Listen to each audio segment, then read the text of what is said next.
Selamat datang kepada para teman-teman yang luar biasa di ICCF International Platform.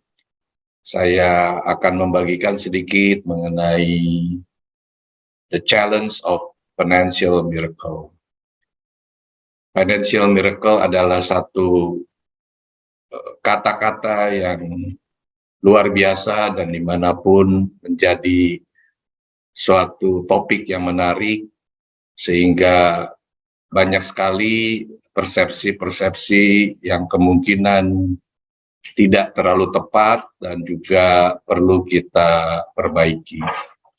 Financial miracle adalah tentunya sesuatu yang luar biasa, apalagi apabila kita bisa mengerti bahwa hal ini adalah suatu proses yang memang sangat diperlukan dalam setiap kehidupan kita.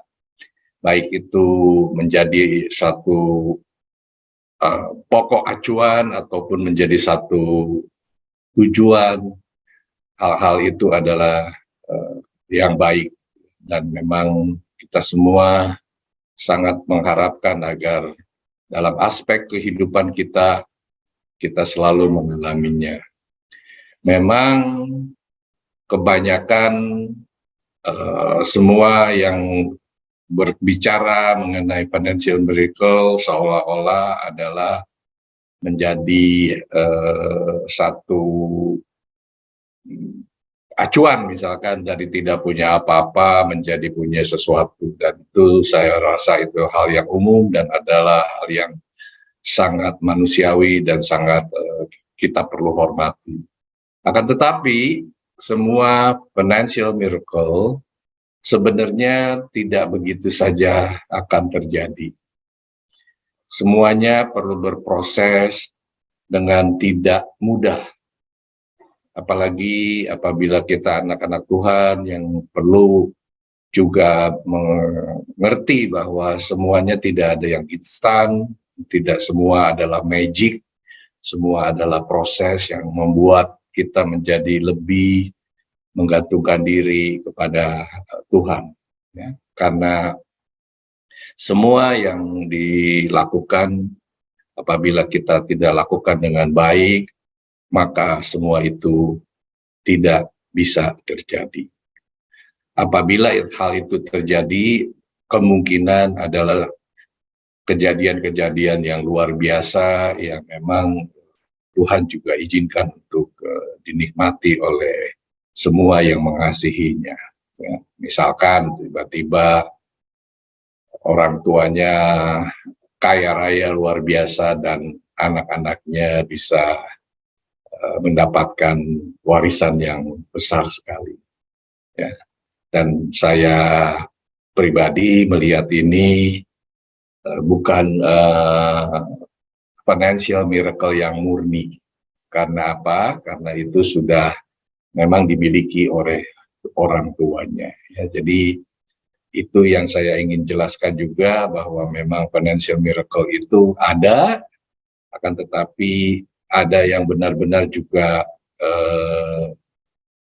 terdiri dari miracle-miracle yang memang Tuhan izinkan untuk kita nikmati. Tentunya contohnya terlalu banyak dan tidak cukup waktu kita. Di mata saya, financial miracle adalah salah satunya, adalah contohnya adalah apabila kita tidak mengalami sakit penyakit, misalkan selama setahun ke belakang. Ya. Bagi saya pribadi ini adalah satu financial miracle. Kenapa? Karena yang pasti tubuh saya tidak menderita, keluarga saya nggak direpotin, dan juga tidak ada dana yang keluar. Ya. Dan bagi saya ini adalah contoh financial miracle. Kalau saya melihatnya, financial miracle bukan sesuatu yang hanya bisa kita nikmati dari luar, akan tetapi juga kita bisa merasakannya, bahwa kita menikmatinya dalam kehidupan kita yang sehari-hari.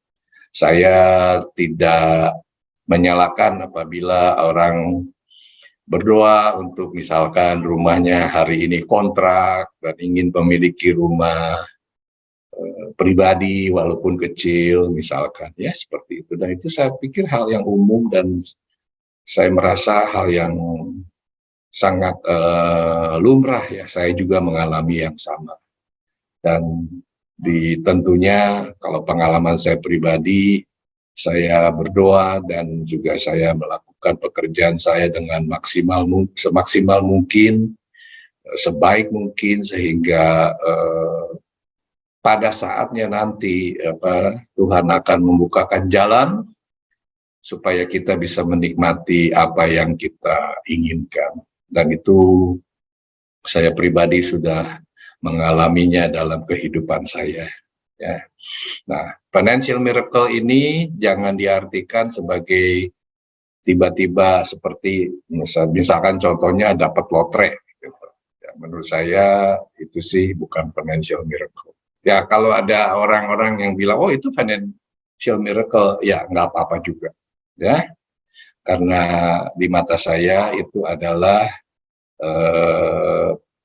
apa itu namanya, orang-orang membeli lotre, sekian banyak orang, saya nggak tahu jumlahnya, ya, tetapi kan yang menerima barangkali cuma 1-2 orang. Nah ini apakah hal itu dianggap sebagai miracle? Saya tidak tahu dan saya tidak boleh memperkatakan bahwa itu adalah sebenarnya mengorbankan orang lain tapi untuk keuntungan kita. Ya, tapi banyak kan orang yang sangat menikmati hal-hal ini ya. Kalau kita bicara di berita, di medsos, gitu, tiba-tiba si A dapat sekian besarnya, apalagi di negara-negara maju ya, negara-negara yang superpower gitu. Dan saya pikir tentu kalau saya juga menerima lotre seperti ini, saya juga akan senang-senang aja.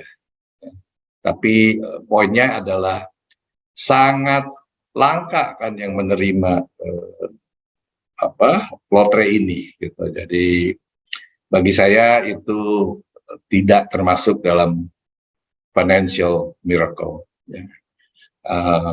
Sah saja apabila ada orang atau sekelompok orang bilang, oh itu financial miracle, nggak apa-apa. Ya, karena memang setiap kita mempunyai persepsi yang berbeda-beda atas suatu hal. Karenanya konteks financial miracle ini memang kita harus waspadai, jangan sampai ini menjadi satu jargon baru, apalagi bagi kita orang-orang percaya, sehingga misalkan kita nggak bekerja dengan lebih giat lagi, ya, mempertahankan integritas, mempertahankan hal-hal yang baik dalam setiap pekerjaan atau usaha kita atau bisnis kita. Karena hari-hari ini makin banyak orang yang sangat memudahkan, seolah-olah tuh dapat uang besar itu pokoknya segala cara aja boleh, ya, termasuk hal-hal yang kurang baik ya. Saya kira kita tahu semua dan hal-hal ini tentunya tidak berkenan di mata Bapa kita di surga.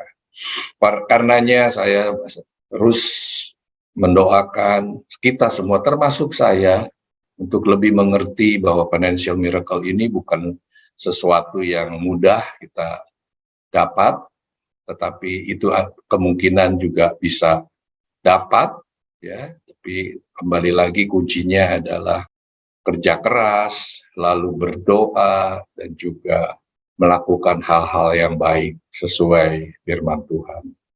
Karena saya terlalu yakin financial miracle tidak akan terjadi kalau kita tidak melakukan semaksimal mungkin firman Tuhan dengan sebaik-baiknya.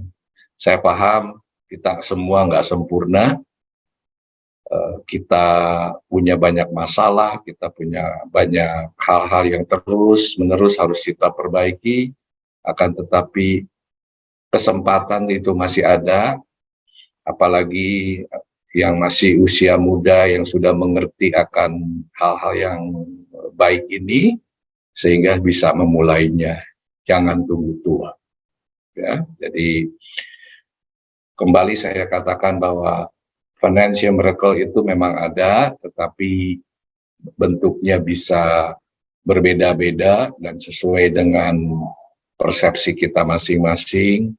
Namun semuanya itu hanya bisa terjadi karena yang tadi saya sebutkan, kerja keras, berintegritas, dan juga menjalankan firman Tuhan dengan semaksimal mungkin.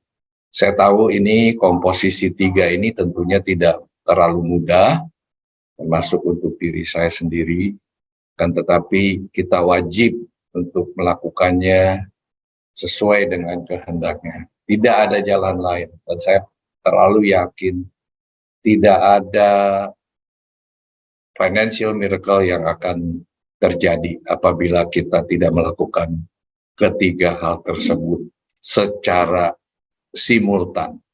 Ya, tidak bisa cuma satu-satu begitu. Ya, ini secara simultan. Jadi kiranya penjelasan yang sederhana ini bisa berkenan di semua pendengar acara ini sehingga bisa menikmati semua financial miracle dengan semaksimal mungkin juga, ya, dan sesuai dengan perkenanan Tuhan. Dari saya itu saja, sampai jumpa kembali. Terima kasih.